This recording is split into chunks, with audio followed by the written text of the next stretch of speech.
Welcome to Strings and Stumps, my opinion. Match number 2 of the Geo Women's T20 Challenge, Velocity taking on Trailblazers. Not a bad choice of winning the toss and electing to bat by Velocity, but it was bad batting which let them down. The grit which was shown in their earlier game against Supernovas was totally missing in this game. Not to take away the credit from the superb bowling from Ecclestone of 4 for 9 in 3.1 overs and the start given by Julan Goswami. In spite of taking the early wicket of Smriti Mandhana, the dangerous batsman from Trailblazers, Velocity could not do much with that total of 47 on board. Before they could even think what is happening, the game is over. The next game, the Trailblazers, when they take on Supernovas, unless Supernovas lose out Trailblazers, Velocity have no chance of going to the final because their run rate would have gone down drastically in this game. And if Trailblazers are losing to Supernovas, then it is going to be a run rate between Supernovas and Velocity. But Velocity have no run rate to talk about.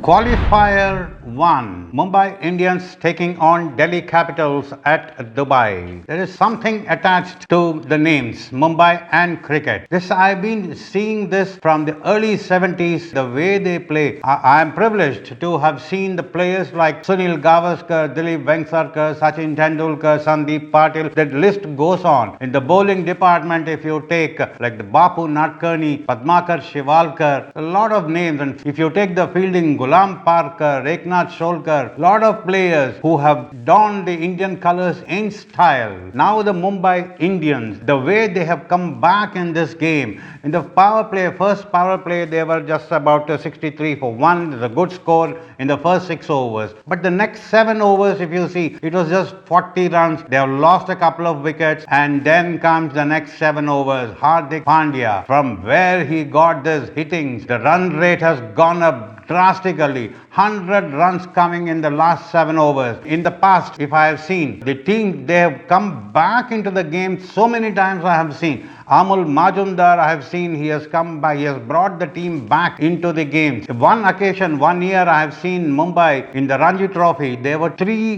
games down in the beginning, but that year they have won the Ranji Trophy and the Irani Trophy. Lot of Ranji Trophy games I have seen for Mumbai where they have played, they play for win. That is the way they play cricket. It's a good learning for all the youngsters who watch the game. Mumbai Indians, the way they are playing in this tournament, it was exemplary. The way they are coming back and winning, the way they set the targets, everything is wonderful. Delhi Capitals, excepting Stoinis and Akshar Patel, there were not much of scores, and that initial breakthrough given by Bolt and Bumrah. Any fielding side would love to see the scoreboard at 3 wickets down with no runs on the board. That is a sight to watch for any fielding side. And from there on, Bumrah closed with 4 for 14. What an analysis. Bolt, initial 2 wickets. Prithvi Shah, Shikhar Dhawan, Rahane, all dismissed for just no runs on the board. That was a very good start for Mumbai Indians. They later stabilized by Stoinis and Akshar Patel. Stoinis with a brilliant 65 and Akshar with 42, but could only muster 143 against the 200 scored by Mumbai Indians. Umpiring analysis, Nitin Menon, Chris Grafney on field with Ananta Padmanabhan at the TV and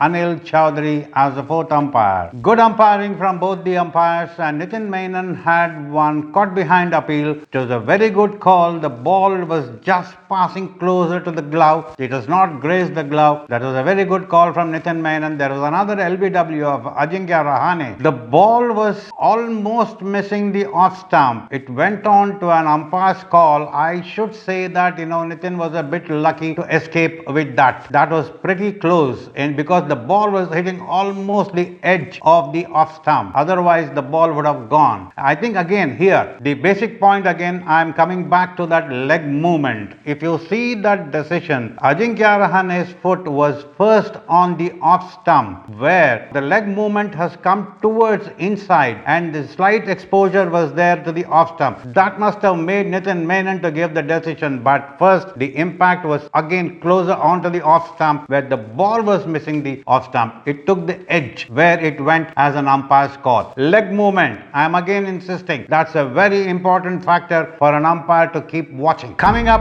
Eliminator, Royal Challengers Bangalore taking on Sunrisers Hyderabad in Abu Dhabi. A must-win situation for both the teams. Sunrisers Hyderabad running high with the form of David Warner and Wriddhiman Saha. Will be looking at them again. But if the opening pair fails, then there is a problem for Sunrisers Hyderabad. There are only two more batsmen to depend upon, Pandey and Williamson. There is a bowling department which is dependable totally on Rashid Khan and Natarajan with the help of Jason Holder. Royal Challengers Bangalore with the form of Padikkal, Virat Kohli and AB de Villiers with the help of Yajwendra Chahal and Chris Morris will be up to the win. There's going to be an interesting game on cards. Let's see what happens when Royal Challengers Bangalore put on a total of 170 to 180 and try to restrict Sunrisers Hyderabad. Stay tuned. Strings and Stumps will be back.